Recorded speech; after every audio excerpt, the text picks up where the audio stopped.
જય શ્રી કૃષ્ણ. અધ્યાય બીજો સાંખ્યયોગ. શ્લોક ક્રમાંક 5.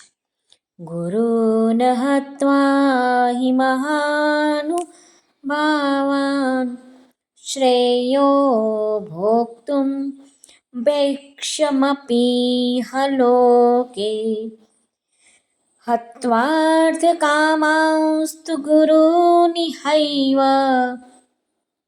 ભુંજીય ભોગાન રુધિરપ્રદિગ્ધાન.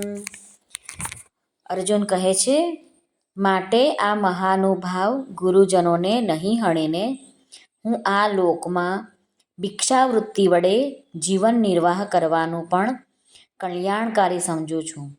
કેમ કે ગુરુજનોને હણીને પણ આ લોકમાં લોહીથી ખરડાયેલા અર્થ અને કામરૂપ ભોગો જ ભોગવીશ ને. જય શ્રી કૃષ્ણ.